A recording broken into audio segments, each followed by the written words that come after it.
Hello hi my dear friends, welcome to my channel HSR by info. Friends, ఈరోజు మనం discuss చేయబోతున్నటువంటి concept important questions of cell and molecular biology, especially belongs to the BSc honours in zoology major.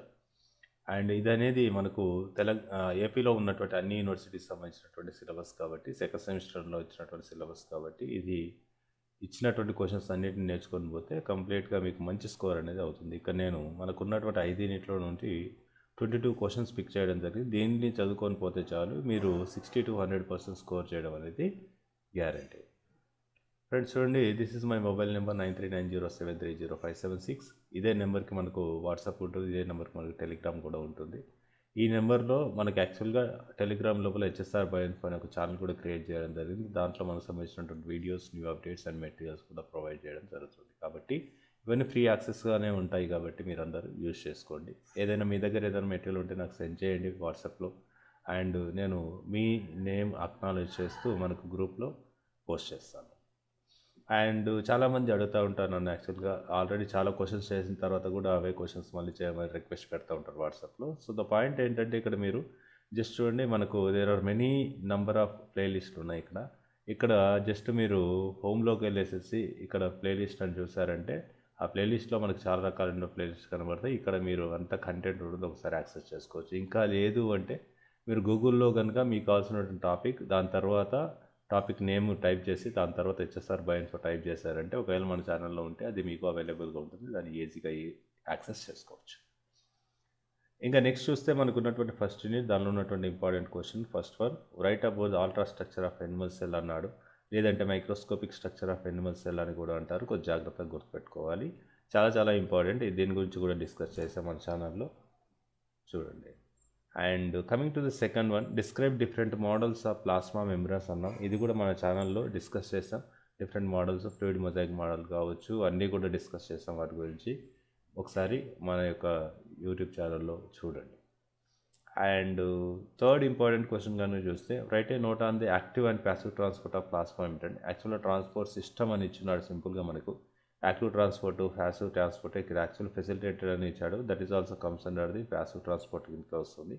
కాబట్టి జాగ్రత్తగా చదువుకొని పోతే సరిపోతుంది, ఈజీగానే ఉంటుంది క్వశ్చన్ కూడా. అండ్ నెక్స్ట్ క్వశ్చన్ కానీ చూస్తే, difference between the prokaryotic and eukaryotic cell అనేసి ఇచ్చాడు. యాక్చువల్గా మనకు ప్రొకారిటిక్ సెల్ గురించి డీటెయిల్గా ఇవ్వలేదు, ఎందుకంటే వీఆర్ ఇన్ జువాలజీ కాబట్టి ఎనిమల్ సెల్ గురించి బాగా క్లియర్గా ఇచ్చున్నాడు ఇక్కడ మనకి. సో అయినా కూడా ప్రొకారిటిక్ అండ్ యూకారిటిక్ సెల్ మధ్య డిఫరెన్సెస్ ఉన్నాయి. ఇవి కూడా మన ఛానల్లో డిస్కస్ చేస్తాం, ఒకసారి చూడండి. నెక్స్ట్ బేసిక్గా ఏంటంటే, ఇక్కడ వరకు ఉన్నటువంటి క్వశ్చన్స్ అన్నీ కూడా మీకు లాంగ్ క్వశ్చన్స్ ఉంటాయి. ఇక్కడ ఇచ్చినటువంటి క్వశ్చన్ ఏంటంటే, మనకు మైక్రోప్లాస్మా అనేది షార్ట్ క్వశ్చన్స్గా వచ్చే ఛాయిస్ ఉంది. మీరు ఈ 4 క్వశ్చన్స్ నేర్చుకొని పోతే సరిపోతుంది. బట్ అడిషనల్గా మనకు మంచి స్కోర్ కూడా రావాలంటే, షార్ట్ క్వశ్చన్స్ కూడా కవర్ అవ్వాలంటే ఈ మైక్రోప్లాస్మా కూడా నేర్చుకొని వెళ్ళండి.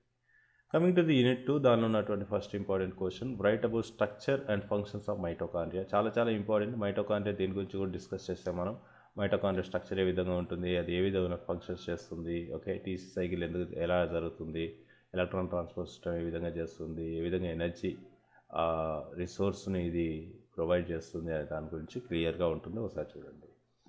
నెక్స్ట్ కనుక చూస్తే, describe structure and functions of nucleus అన్నాం. ఇక్కడ కూడా న్యూక్లియస్ యొక్క స్ట్రక్చర్ ఏంటి, న్యూక్లియస్ యొక్క ఫంక్షన్స్ ఏంటి, దాంట్లో ఏ విధంగా క్రోమోజోమ్స్ అరేంజ్మెంట్ ఉంటాయి, అన్నీ కూడా ఉంటాయి. సో వాటి గురించి చూసుకొని వెళ్ళండి. And third important question, write about the ribosome structure in prokaryotes and eukaryotes అన్నాడు. బేసిక్గా మనకు యూకారియోట్స్లోనే ఉంటుంది, కానీ సమ్ టైమ్స్ మనకు డిఫరెన్సెస్ కూడా అడగవచ్చు. మనకు 70s 80s రైబోజోమ్స్ మధ్యలో డిఫరెన్సెస్, లేకపోతే వాటి యొక్క స్ట్రక్చర్, వాటిలో ప్రోటీన్స్ ఏముంటాయి, ఆర్ఎన్ఏ ఏముంటుంది అనేసి కొంచెం జాగ్రత్త చూసుకొని పోతే సరిపోతుంది. And fourth important question, write chromosomes and types అన్నాడు మనకి. యాక్చువల్గా ఇక్కడ acrocentric, telocentric, metacentric, sub metacentric types ఉన్నాయి మనకు. And chromosome structure and chromosome ఏ విధంగా ఏర్పడుతుంది అనేది కూడా ఉంటుంది మనకు. ఇది బాటనీలో నేను డిస్కస్ చేస్తున్నాను, ఒకసారి సెలినాయిడ్ మోడల్ కానీ వీటన్నిటి గురించి చూడండి, ఒకసారి దాని గురించి చదువుకొని వెళ్ళండి. Coming to the unit 3, unit 3లో ఉన్నటువంటి ఇంపార్టెంట్ క్వశ్చన్స్ చూసే ముందు, ఫ్రెండ్స్ మీరు కనుక నా ఛానల్ ఫస్ట్ టైం విజిట్ చేస్తుంటే ఖచ్చితంగా సబ్స్క్రైబ్ చేసుకోండి. అండ్ చాలామంది విజిట్ చేసేసి కంటెంట్ని యూజ్ చేసుకుంటున్నారు, బట్ సబ్స్క్రైబ్ చేసుకోవట్లేదు. ఆ సబ్స్క్రైబ్ చేయడం వల్ల మీకేమీ నష్టం లేదు. ద పాయింట్ ఏంటంటే, మన ఛానల్ గ్రోత్ అయితే అవుతుంది. ఫ్రీ ఆఫ్ కంటెంట్ ఇంత కష్టపడి ఇస్తున్నందుకు మీ సపోర్ట్ ఖచ్చితంగా ఉండాలి.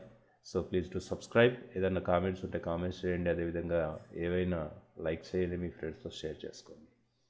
ఫస్ట్ క్వశ్చన్ చూడండి, write about glycolysis and TCS cycle అన్నాడు. మనకు గ్లైకాలసిస్ ఒక్కటే సపరేట్గా అడగొచ్చు, సమ్ టైమ్స్ టీసీఎస్ సపరేట్ అడగొచ్చు. ఒకవేళ లేదు అంటే గ్లైకాలసిస్ టీసీఎస్ సైకిల్ రెండు కూడా అడిగే ఛాయిస్ ఉంది. ఇవి కూడా మనం డిస్కస్ చేస్తాం మన ఛానల్లో.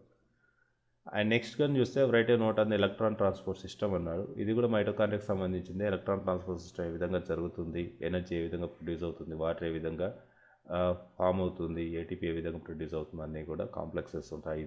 వాటి గురించి డిస్కస్ చేసాము ఆల్రెడీ, చూడండి ఒకసారి నా ఛానల్లో. నెక్స్ట్ చూస్తే write about mitosis and it's stages అన్నాడు. మనకు ప్రోఫేజ్, మెటాఫేజ్, అనాఫేజ్, టీలోఫేజ్ అనే స్టేజెస్ ఉన్నాయి. మైటోసిస్ సొమాటిక్ సెల్స్లో జరుగుతుంది. ఇది మాత్రం గుర్తుపెట్టుకోండి, కొంచెం జాగ్రత్తగా చదువుకోండి. ఏ విధంగా క్రోమోజోమ్స్ ఎక్కడ కండెన్సేషన్ అవుతాయి, ఎక్కడ మొబైల్ అవుతాయి, అంటే ఎక్కడ మూవ్ అవుతాయి, ఏ స్టేజ్లో స్పిన్డిల్స్ ఏర్పడతాయి, equatorial plate, all these things you have to remember. And next కనుక చూస్తే write about meiosis and stage చాలా చాలా important. Reduction stage, reduction division కూడా అనొచ్చు. ఇది జెర్మ్ సెల్స్లోనే జరుగుతుంది, లైక్ ఎగ్ అండ్ స్పర్మ్లో. దీని గురించి కొద్దిగా జాగ్రత్తగా గుర్తుపెట్టుకొని వెళ్ళాలి, ఎందుకంటే ఇక్కడ మనకి యాక్చువల్గా 2 మియాసిస్ ఉంటాయి. Meiosis 1, meiosis 2. Meiosis 2 is similar to mitosis, but meiosis 1 is most important. దానిలో కూడా ప్రోఫేస్ చాలా చాలా ఇంపార్టెంట్, కొంచెం జాగ్రత్తగా చదువుకొని వెళ్ళాలి. నెక్స్ట్ చూడండి, అపోప్టాసిస్ అండ్ టైప్స్. మన క్యాన్సర్ కూడా ఇచ్చినాడు, ఇట్ ఈస్ యువర్ చాయిస్. పైన ఇచ్చినటువంటి క్వశ్చన్స్ సరిపోతాయి, బట్ అపోప్టాసిస్ అని నేర్చుకోండి, అండ్ లేదంటే క్యాన్సర్ అని నేర్చుకోండి. క్యాన్సర్, అపోప్టాసిస్ ఏదో ఒకటి వస్తే రావచ్చు షార్ట్ క్వశ్చన్స్లో. లేదు అపోప్టాసిస్ టైప్స్ ఉన్న మనకి ఇంట్రెన్సిక్ పాత్వే, ఎక్స్ట్రెన్సిక్ పాత్వే, కొద్ది జాగ్రత్తగా చూసుకొని వెళ్తే సరిపోతుంది. కమింగ్ టు ది యూనిట్ 4, దీనిలో ఉన్నటువంటి ఫస్ట్ ఇంపార్టెంట్ క్వశ్చన్ చూస్తే write about post transcription modification అన్నాడు. యాక్చువల్గా ట్రాన్స్క్రిప్షన్ తర్వాత జరిగేటటువంటి మాడిఫికేషన్స్ ఏమున్నాయనే దాని గురించి డిస్కస్ చేయమన్నాడు. నెక్స్ట్గా చూస్తే write about semi conservative replication model of mechanism అన్నాడు. యాక్చువల్గా different types of replication methods ఉన్నాయి. దాంట్లో కూడా మనకు లాంగ్ క్వశ్చన్ ఇవ్వడానికి స్కోప్ ఉన్నది సెమీ కన్జర్వేటివ్ రిప్లికేటెడ్ మోడలే. మనకు కన్జర్వేటివ్ ఇవన్నీ కూడా ఇవ్వకపోవడానికి స్కోప్ ఉంది, ఎందుకంటే అవి చిన్నగా ఉంటాయి. కాబట్టి ఖచ్చితంగా ఇదే క్వశ్చన్ వస్తుంది ఒకవేళ రిప్లికేషన్ నుండి కవర్ చేస్తే. నెక్స్ట్ కానీ చూస్తే write about transcription in prokaryotes అన్నాడు. మనకు స్పెసిఫై చేశాడు కాబట్టి ట్రాన్స్క్రిప్షన్ ఇన్ ప్రోకారియోట్స్. యాక్చువల్గా సార్ మన ఎనిమల్స్ యూకారియోట్స్ కదా, ఎందుకు ప్రోకారియోట్స్ ఇచ్చారనేసి డౌట్ రావచ్చు. బట్ పాయింట్ ఏంటంటే ఈ యొక్క టఫ్నెస్ లేదంటే కాంప్లెక్సిటీ ఆఫ్ ట్రాన్స్క్రిప్షన్ అనేది యూకారియోట్స్లో చాలా ఎక్కువగా ఉంటుంది, అందుకోసం దాన్ని ఇవ్వడు. చాలా initiation factors, elongation factor, termination factors చాలా వస్తాయి, కాబట్టి గుర్తుపెట్టుకోవడం కష్టం. ఈ స్టేజ్లో డిగ్రీ స్టాండర్డ్లో అవసరం లేదు, అది మనకు ఎంఎస్సీ స్టాండర్డ్లో అది ఖచ్చితంగా చదవాల్సి వస్తుంది. బట్ ప్రోకారియోట్స్లో మాత్రం దాంతో పోలిస్తే దీనికి తక్కువ ఉంటాయి కాబట్టి ఈ క్వశ్చన్ ఇవ్వడం జరిగింది. రైట్. నెక్స్ట్ కానీ చూడండి, write about mechanism of translation. As యూజువల్గా ఇక్కడ ట్రాన్స్క్రిప్షన్, ట్రాన్స్లేషన్ రెండు నేర్చుకొని పోవాలి. దీనిలో కూడా ఇనిషియేషన్, ఎలాంగేషన్, టర్మినేషన్ అనే 3 స్టేజెస్ ఉంటాయి. ఈ 3 స్టేజెస్ గురించి నేర్చుకొని పోవాలి. పైన కూడా అంతే, ఇక్కడ 3 చూడండి. రిప్లికేషన్లో ఇనిషియేషన్, ఎలాంగేషన్, టర్మినేషన్. ట్రాన్స్క్రిప్షన్లో ఇనిషియేషన్, ఎలాంగేషన్, టర్మినేషన్. అండ్ ట్రాన్స్లేషన్లో కూడా సేమ్ ఆ విధంగానే ఉంటాయి, కాకపోతే different mechanisms. Replication DNA, transcription వచ్చేసి డిఎన్ఏ నుంచి ఎంఆర్ఎన్ఏ, ట్రాన్స్లేషన్ వచ్చి ఎంఆర్ఎన్ఏ నుంచి ప్రోటీన్ ఏర్పడేటువంటి కాన్సెప్ట్ ఇవి. రైట్. నెక్స్ట్ కానీ చూస్తే యూనిట్ 5లో ఉన్నటువంటి important questions. Write about properties of fatty acids అన్నట్టు. యాక్చువల్గా ఈ యూనిట్ కొద్దిగా డిఫికల్ట్ చేశాడు. మనకు సింపుల్గా ఇచ్చినట్టు ఇచ్చేసి ఫ్యాటీ యాసిడ్, ఫ్యాట్స్, లిపిడ్స్ అని ఇచ్చేసేసి only properties of fatty acids like ఇలా అడిగినాడు, ఇది మాత్రం కవర్ చేయమనేసి. కానీ చాలా డెప్త్గా ఇచ్చే ఛాయిస్ కూడా ఉంది, కాబట్టి ఈ యూనిట్ని కొద్దిగా జాగ్రత్త చదువుకొని వెళ్ళండి. దీనిలో ఉన్నటువంటి నెక్స్ట్ క్వశ్చన్ చూస్తే write about gene expression prokaryotes lac operon. 100% question, ఇది ఖచ్చితంగా నేర్చుకొని వెళ్ళండి. లాకోపెరాన్ అని అడగవచ్చు, జీన్ ఎక్స్ప్రెషన్ ప్రోకారియోట్స్ అని అడగవచ్చు. మనకి యూకారియోటిక్ జీన్ ఎక్స్ప్రెషన్ కూడా ఇచ్చినాడు, అది చదువుకోవాల్సిన అవసరం లేదు, ఎందుకంటే ఇది కవర్ అయ్యే ఛాయిస్ ఉంది. ఒకవేళ మీకు ఛాయిస్ ఉంటే మీరు చదవగలుగుతారంటే యూకారియోట్స్లో కూడా చదువుకొని వెళ్ళండి. నెక్స్ట్ చూస్తే write about structure of glucose and its properties అన్నాడు. అది ఎందుకు వచ్చి చెప్తున్నాయి, ఇప్పుడు కార్బోహైడ్రేట్స్ అనేసి ఇచ్చేసి బ్రాడ్గా, దానిలో ఓన్లీ గ్లూకోజ్ దాని యొక్క ప్రాపర్టీస్ చెప్పండి, బయాలజికల్ ఇంపార్టెన్స్ చెప్పండి అనేసి మాత్రం ఇచ్చినాడు. ఇది ఎంతవరకు రీచ్ చేస్తాడనేది మనం చెప్పలేము. ఒకవేళ మీ దగ్గర కనుక మెటీరియల్స్ ఉంటే దానిలో ఏ విధంగా కవర్ చేస్తాడనేది చూసుకొని వెళ్ళండి. ఖచ్చితంగా అయితే గ్లూకోజ్ దాని యొక్క ప్రాపర్టీస్ చదువుకొని పోండి. నెక్స్ట్ చూస్తే write about types of amino acids and their biological important. ఇక్కడ యాక్చువల్ ప్రోటీన్స్ అని ఇచ్చాడు మనకు. టైప్స్ ఆఫ్ ప్రోటీన్స్ కూడా ఉన్నాయి మనకు. Primary protein, secondary protein, tertiary ఉంది, లేదంటే సాల్యుబుల్ ప్రోటీన్స్, స్ట్రక్చరల్ ప్రోటీన్స్, ఇలా ఏమి కవర్ చేస్తాడనేది మనకి ఎక్కడ క్లారిటీ లేదు. బట్ అమైనో యాసిడ్స్ యొక్క టైప్స్ ఉన్నాయి మనకు, చాలా రకాల. Aliphatic amino acid, aromatic amino acids like చాలా ఉన్నాయి. తర్వాత ఎసెన్షియల్, నాన్ ఎసెన్షియల్ ఉన్నాయి. ఇలా వాటి యొక్క ఇంపార్టెన్సెస్ కూడా కొద్దిసారి చూసుకొని వెళ్ళండి. So thank you very much for your watching. Please do subscribe, don't forget, and please encourage us. Thank you very much.